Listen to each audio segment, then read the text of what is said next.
तर ही आहे मसाला वांगी म्हणजेच भरलेली वांगी आणि इकडं म्हणतात गुत्ती वांकाय मसाला करी किंवा याला मसाला बैंगनसुद्धा म्हणतात इकडं.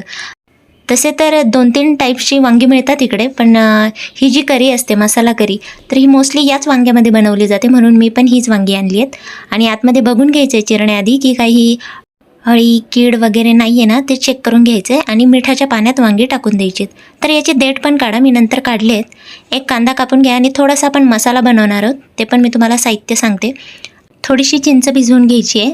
आणि हो, ही भाजी करताना आपण कुठलेही पॅकेटचे मसाले वापरणार नाही आहे. इकडं तीच खासियत आहे की इकडं भाज्या बनवताना, डाळी बनवताना असे कुठले गोडा मसाला, कांदा लसूण मसाला असे पॅकेटचे मसाले वापरत नाहीत. जे पाहिजे ते तेव्हाच बनवून घालतात भाज्यांमध्ये. तर मी खसखस घेतली, इथं धने घेतले, जिरे घेतले, तीळ घेतले, मेथ्या घेतल्या. यातच आणखी मी खोबरं पावडर आणि थोडे शेंगदाणे देखील ॲड करणार आहे पुढं.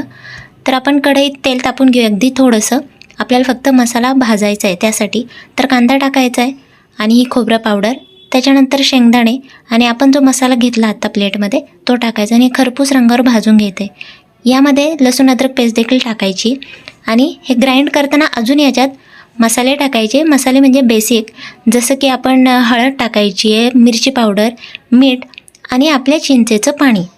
तर हे सगळं टाकल्यानंतर एकच मसाला आपला तयार होईल आणि तो डायरेक्ट टाकणार आहोत आपण आपल्या भाजीत. मग आता फोडणी तयार करायची. फोडणीमध्ये जिरे, मोहरी आणि कढीपत्ता, लाल मिरच्या यांची फोडणी दिल्यानंतर त्यात टाकले आपली चिरलेली वांगी.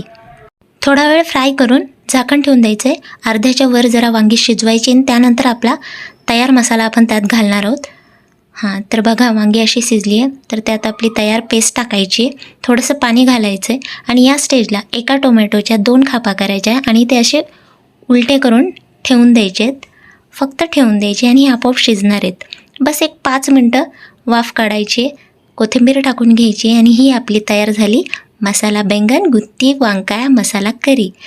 इकडे लग्नात अन्नदानमध्ये हमखास मिळणारा हा पदार्थ आहे आणि खूप जास्त टेस्टी लागतो. भाकरीसोबत, चपातीसोबत, भातासोबत तुम्हाला जे कम्फर्टेबल असेल तशी खा आणि ही तुम्हाला नक्की आवडणार आहे.